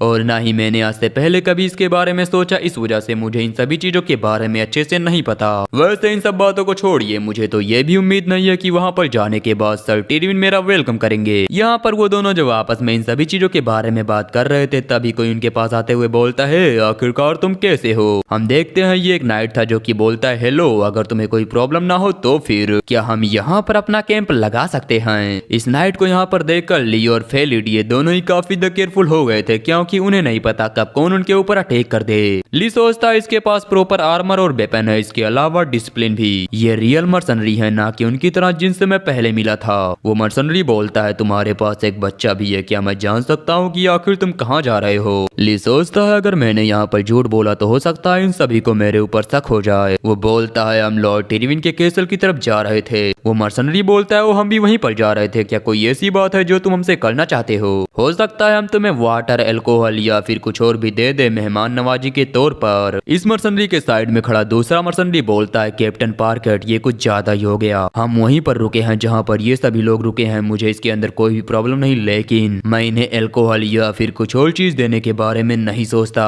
ली उसकी बातों का कोई भी जवाब दिए बगैर बस चुपचाप उसी को ही घूर रहा था। पार्टेक ली से बोलता है, मुझे माफ करना, ये बच्चा ऐसा ही है, इसने कुछ टाइम पहले ही हमारे ग्रुप को ज्वाइन किया है, इस वजह से इसे ये नहीं पता कि कहां पर कब और कैसे बात की जाए, तो प्लीज उसे माफ कर दो। मैं हूँ पार्टेक और तुम्हारा नाम क्या है। ली उसे बताता है कि मैं हूँ नाइट जॉन ली। इस बात को सुनकर वो लड़का काफी हैरान हो चुका था। वो बोलता है, क्या एक नाइट। फिर वो ली का मजाक उड़ाते हुए बोलता है, कैप्टन पार्केट देखो, उसने कहा कि वो एक नाइट है, क्या आप इसकी बातों पर यकीन करेंगे। देखने में ऐसा बिल्कुल भी नहीं लगता कि वो सच में कोई नाइट हो, ना ही उसके पास कोई हॉर्स है और ना ही कोई आर्मर, मुझे तो भरोसा ही नहीं हो रहा। वो ली से बोलता है, सच बोलो, मुझे पता है तुम एक नाइट नहीं हो, तो फिर झूठ बोलना बंद कर दो।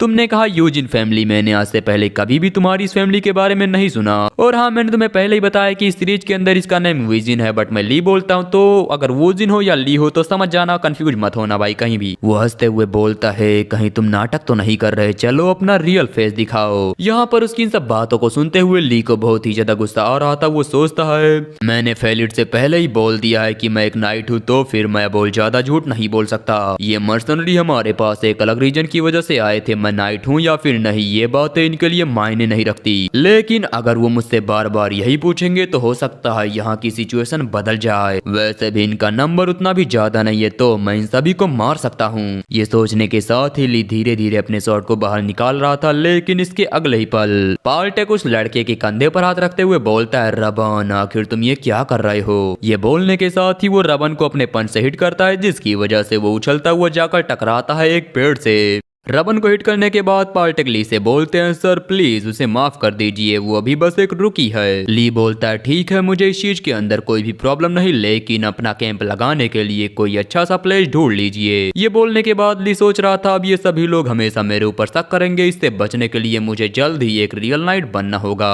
फिर हम थोड़ी देर बाद का सीन देखते हैं। इन सभी लोगों ने ली के बगल में ही अपना कैंप लगाया हुआ था। थोड़ी देर तक बेहोश रहने के बाद रबन को भी होश आ जाता है। होश में आने के साथ ही वो चिल्लाते हुए बोलता है, आखिर मैं हूँ कहाँ। पार्टेक रबन से बोलते हैं, रबन तुम सच में बहुत ही बड़े इडियट हो, आखिर तुम बिना किसी डर के एक नाइट के ऊपर अटैक करने के बारे में सोच कैसे रहे थे, तुम्हें पता है तुम्हारे साथ क्या होता। वो रबन को एक थप्पड़ मारते हुए बोलते हैं, बास्टर्ड आज तुम बस मेरी वजह से जिंदा हो, अगर मैंने कुछ नहीं किया होता तो हो सकता था अब तक तुम मर जाते। रबन बोलता है, कम ऑन, मैं कभी भी उस बेकार से आदमी के हाथों नहीं मरता। पार्टेक बोलते हैं, सच में तुम बस अपीयरेंस से ही आगे बढ़ते हो, तुम कभी भी फ्यूचर के बारे में सोचते ही नहीं। क्या तुम्हें पता है अगर एक नाइट ने अपने गियर को नहीं पहन रखा उसका मतलब क्या होता है। वो एक हाई रैंक का नाइट है, इसके अलावा उसने जो कपड़े पहन रखे हैं वो भी लाइकेंथ्रोप के लेदर से बना है। तुम्हें पता है उसमें जो सबसे सस्ती चीज होती है वो भी होता है 10 सिल्वर का। इस बात को सुनकर रबन हैरान होते हुए बोलता है, क्या इतना महंगा। पार्टेक बोलता है, हाँ बिल्कुल, तुम्हारी सैलरी के 3 गुना। इसके अलावा वो लेटर रीड कर रहा है, इसका मतलब वो सच में एक नाइट है, ना कि कोई साधारण आदमी। तुम्हारी बात को सुनने के बाद उसने अपने शॉट को बाहर निकाल लिया था।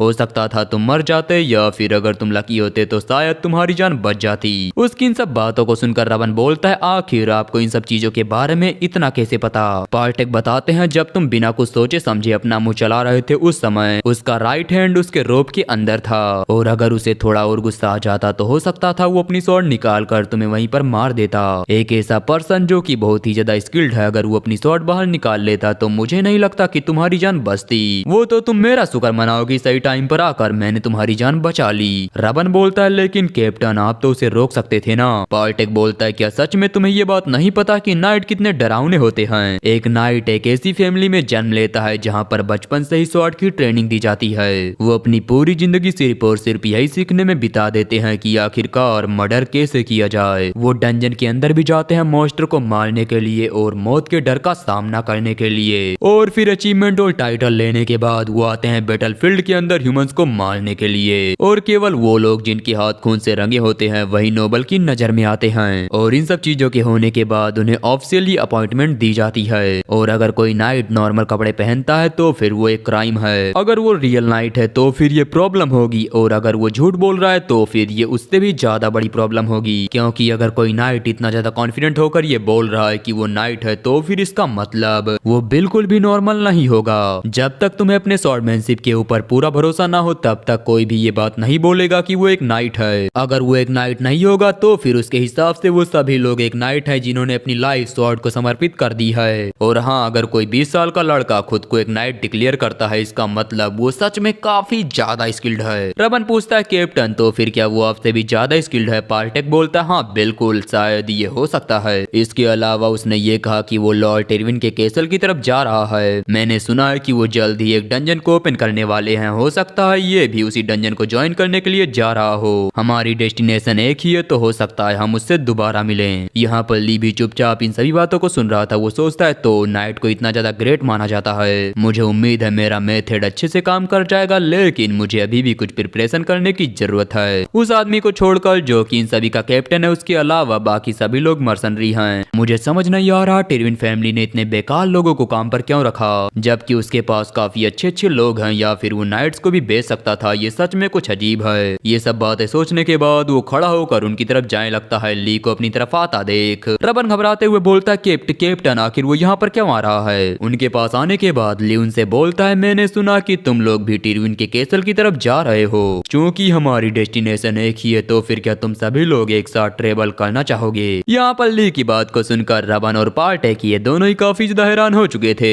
रबन ये सोच रहा था, सच में ये बंदा कितना ज्यादा हैंडसम है। फिर यहीं से हमारा सीन शिफ्ट होता है मार्टेला सिटी यानी टेरविन की टेरिटरी का सीन देखते हैं। यहाँ पर हमारा ली आगे बढ़ते हुए सोच रहा था, सौभाग्य से वो सभी लोग ये मानते हैं कि मैं सच में एक नाइट हूँ। अपने डेस्टिनेशन तक पहुँचते टाइम अगर मैं इन सभी के साथ ट्रेवल करूँ तो फिर मुझे कुछ और अच्छी इन्फॉर्मेशन मिल जाएगी। लेकिन प्रॉब्लम ये है कि आखिरकार इसके बाद क्या होगा। वो जब ये सब बातें सोच रहा था तभी मेरियन उसके सामने अपीयर होते हुए बोलता है, सर ली, जैसा कि आपने ऑर्डर दिया था मैंने सभी मर्सनरी की बातों को अच्छे से कान लगाकर सुना है। ली पूछता है, जो तुम इन्फॉर्मेशन लेकर आए हो क्या वो यूजफुल है? फिर इसके बाद ली हमें बताता है कि मैंने मेरियन से जो सुना वो था लॉर्ड टेरविन की हालत बहुत ही ज्यादा खराब है, और अगर कल तक वो मर जाए तो इसमें कोई सरप्राइज की बात नहीं होगी। और हाल ही में इस टेरिटरी के अंदर एक नया डंजन डिस्कवर हुआ है, अगर उन्होंने डंजन को क्लियर कर लिया तो बहुत ही ज्यादा अमीर हो जाएंगे। लेकिन टेरविन फैमिली के पास फिलहाल धन और सोल्जर्स की बहुत ही ज्यादा कमी है, इस वजह से वो फिलहाल डंजन को एक्सप्लोर नहीं करने वाले।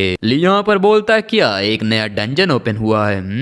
मेरियन बोलता है, सर ली एक बार मेरी बात सुनिए, अगर लॉर्ड टेरविन मरने वाले हैं तो फिर आखिर उस बच्चे का क्या होगा? अगर हमारे पहुंचने से पहले वो मर गए तो फिर ये बच्चा तो ऑर्फन हो जाएगा ना। ली बोलता है, ये हमारा बिजनेस नहीं है तो फिर हमें इसे कोई भी फर्क नहीं पड़ना चाहिए। मेरियन चिल्लाते हुए बोलता है, क्या सच में क्या होगा अगर वो अपने भाइयों के हाथों कुत्ते की मौत मारा जाए तो? इस बात को सुनकर ली सोचता है, लॉर्ड टेरविन ने अपने बेटे को बुलाया है, इसका रीजन है शायद वो मरने से पहले एक बार अपने बच्चे का चेहरा देखना चाहते हैं। तो अब मुझे ऐसा लगता है अब से मेरी और तुम्हारी हम दोनों की किस्मत किसी न किसी तरह से बदलेगी। उसके ये सब सोचने के बाद हम थोड़ी देर बाद का सीन देखते हैं जहाँ पर कोई बोलता है, हम पहुंच गए। हमें दिखाया जाता है रोज कैसल का गेट यानी लॉर्ड टेरविन के कैसल का गेट, और अब यहाँ पर ली और फेलिड भी पहुंच चुके हैं। गेट को देखते हुए ली सोचता है, ये तो सच में मेरी उम्मीद से भी ज्यादा बड़ा है। मेरियन ली से बोलता है, तुम्हें भी जल्दी हाई रैंक के ऊपर जाकर एक ऐसा ही कैसल बनाना होगा, बिल्कुल इतना ही बड़ा। ली उससे बोलता है, तुम अपनी बकवास बंद करो और चुपचाप अंदर जाओ। वो यहाँ पर जब ये बातें बोल रहा था तभी उसके पीछे से एक आवाज आती है, "हे, आखिर तुम हो कौन और अपना काम बताओ।" पार्टेक बोलता है, सर मैं आपको ग्रीट करता हूँ और मैं एक मर्सनरी हूँ जिसे कि यहाँ पर पाइलन कंपनी द्वारा भेजा गया है। वैसे आप कौन से ग्रेट नोबल हैं? उसके सामने खड़ा लड़का बोलता है, मैं हूँ कमारा टिरविन, टिरविन का सक्सेसर, और हाँ ये टिरविन फैमिली का सबसे बड़ा बेटा है। वो आगे बोलता है, क्या ये हमारा सामान है जो तुम्हारे पीछे रखा हुआ है? पार्टेक बोलता है, हाँ जैसा कि आप देख सकते हैं मैं इन सभी चीजों को काफी अच्छे से लेकर आया हूँ। कमारा टिरविन बोलता है, हाँ बकवास बंद करो और इसे नीचे उतारो। फिर इसके बाद वो ली को देखते हुए बोलता है, तुम लोग आखिर तुम सामान क्यों नहीं उतार रहे? ली बोलता है, आपसे मिलकर काफी अच्छा लगा, मैं एक नाइट हूँ जॉन यूजिन। इस बात को सुनकर वो बोलता है, क्या एक नाइट? ली बोलता है, हाँ बिल्कुल, और ये बच्चा है। वो अपनी बात को पूरी करता उससे पहले साइड से एक और आवाज आती है, बड़े भाई आखिर आप यहाँ पर क्या कर रहे हैं? इस आवाज को सुनने के साथ ही ली का चेहरा गुस्से से भर जाता है। वो सोच रहा था ये आवाज ये तो जानी पहचानी है। वो बोलता है, कमारा मैंने तुम्हें कितनी बार बताया है बाहर से आने वाले लोगों का ये मेरा काम है और इसे मैं तय करूंगा। ली सोचता, हाँ बिल्कुल, आखिर मैं इस आवाज को कैसे भूल सकता हूँ? ये वही आदमी है जिसने पहली बार मुझे ढूंढा था, वैम्पायर हंटिंग स्क्वाड का कमांडर। इन्होंने जंग डिलीट के साथ मिलकर मुझे बेरहमी से मार डाला। द नाइट वर्थेल टिरविन, यह है टिरविन हाउस का दूसरा सबसे बड़ा बेटा वर्थेल टिरविन। कमारा बोलता है, ओ तो फिर क्या मुझे तुम्हें अपने काम की रिपोर्ट देनी चाहिए? तुम यहाँ पर इस तरह से बातें कर रहे हो जैसे कि सक्सेसर तुम हो। वर्थेल बोलता है, आपको ये बात अच्छे से पता है कि मेरे कहने का वो मतलब नहीं था।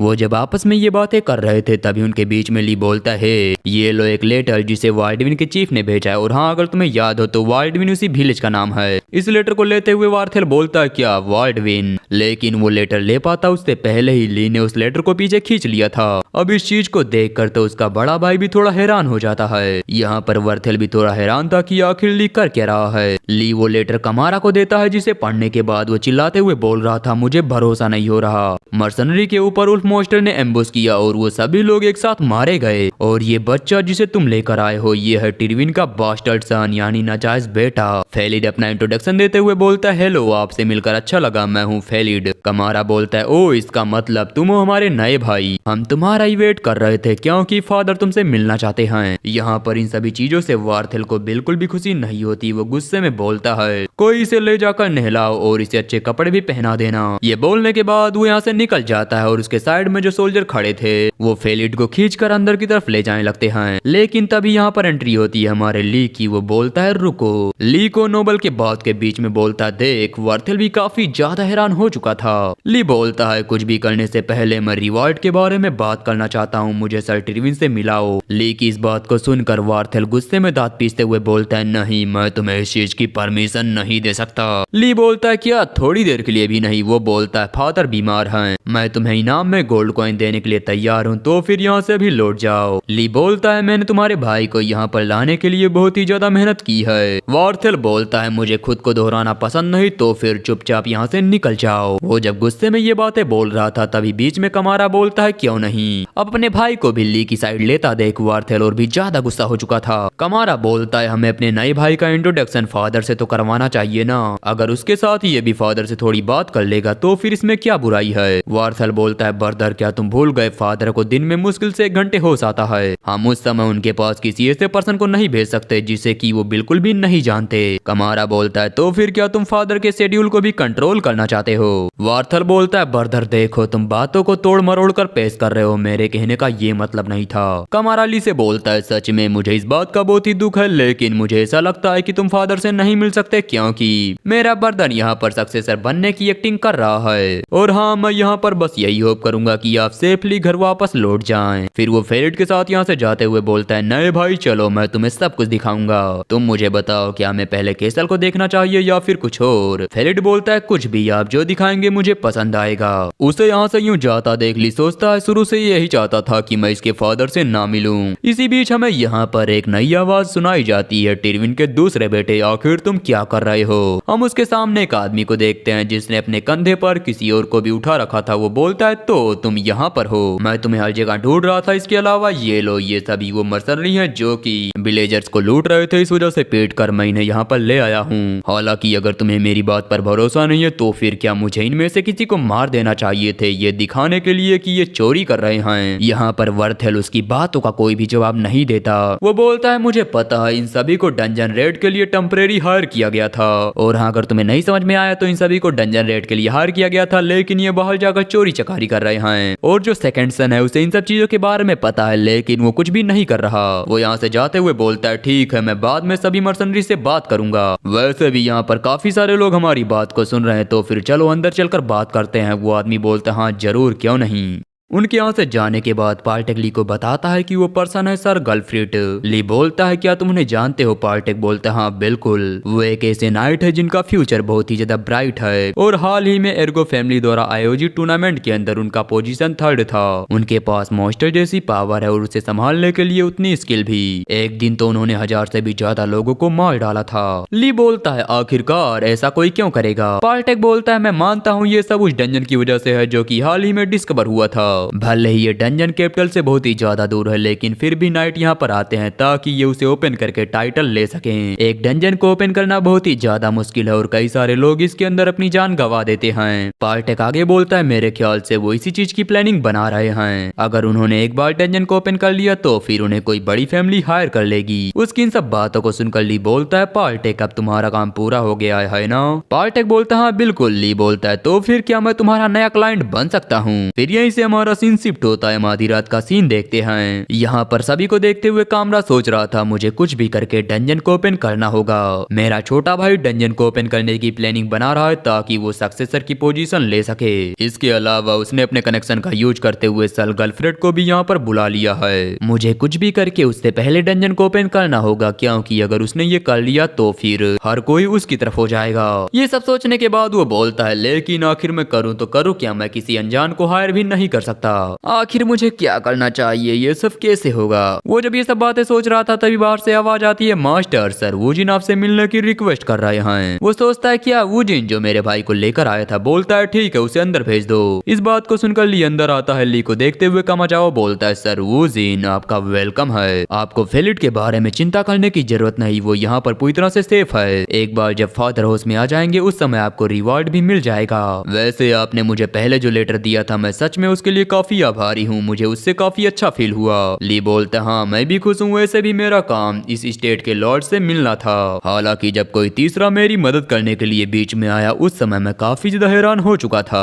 कमारा बोलता है तो फिर तुम क्या चाहते हो? क्या मैं तुम्हें फादर के पास ले चलूं? ली बोलता है हाँ मैं वो भी चाहता हूँ, लेकिन मैं यहाँ पर तुम्हें कुछ देने आया था, मुझे भी डंजन के रेड में पार्टिसिपेट करने दो। इस बात को सुनकर कमारा धीरे से हंसता है। नहीं, इसके अगले ही पल वो बहुत ही जोर जोर से हंसता है और फिर हंसते हुए बोलता है तुम तो सच में उससे भी ज्यादा इंटरेस्टिंग हो जितना मैंने तुम्हारे बारे में सोचा था। उसकी नजर पड़ती है ली के कपड़े पर। रोब के अलावा उसका पूरा कपड़ा एकदम ही बेकार था। वो बोलता है तुमने कहा कि तुम एक नाइट और मैंने सुना है कि तुमने लगभग 5 बैंडिट को मार भी दिया था। क्या तुम डंजन के रेड में पार्टिसिपेट करके अपने इमेज को ज्यादा क्लियर करना चाहते हो? वेल ऐसा क्या रीजन है जिसकी वजह से मैं तुम्हें पार्टिसिपेट करने दूं? ली बोलता है क्योंकि ये एक ऑफर है और इसमें आपका कोई भी नुकसान नहीं होगा। कमारा बोलता है आखिर तुम्हारा मतलब क्या है? ली बोलता है अगर मैं डंजन के रिवॉर्ड की बात करूं तो मुझे 100 सिल्वर कॉइन और माना स्टोन को छोड़ने के अलावा लूट का आधा हिस्सा चाहिए और कुछ नहीं। कमारा बोलता है ओ तुम्हारा ये ऑफर तो सच में काफी इंटरेस्टिंग है, लेकिन मुझे शक है क्या तुम्हें ऐसा लगता है अपने करंट सिचुएशन को देखते हुए मैं कोई भी रिस्क लूंगा? ली बोलता है तो फिर क्या आपको मेरी बात पसंद नहीं? वैसे मैं बता दूं कि कॉर्नर में मैं नहीं फंसा हूँ, कॉर्नर में आप फंसे हैं। अगर आप कुछ नहीं करेंगे तो हो सकता है आपकी पोजीशन चली जाए। ली के बात को सुनने के बाद कमारा सोच रहा था नाइट वो सम्मान से जीते हैं और सम्मान से मरते हैं, लेकिन इसे देखकर ऐसा लगता है कि एक भटका हुआ नाइट है जिसके पीछे कोई भी फैमिली नहीं, लेकिन इसके बाद भी वो पैसे का लालची नहीं है। इसका मतलब उसके लिए अभी भी सबसे पहले होनर आता है। इसके अलावा मैंने इसके बारे में थोड़ा बहुत तो सुना है। वो जब ये सोच रहा था तभी ली बोलता है खैर यहाँ पर जल्दी में मैं नहीं बल्कि जल्दी में तुम हो। इस बात को सुनकर कमारा और ज्यादा गुस्से में आ जाता है। उसे याद आती है अपने भाई की जो कि उसकी पोजीशन के पीछे पड़ा हुआ है। वो सोचता है तो इसे ये बात अच्छे से पता है कि कब कहां पर कौन सा कार्ड यूज करना है। वेल ये बाकी नाइट से अलग है जिनके पास दिमाग नहीं होता।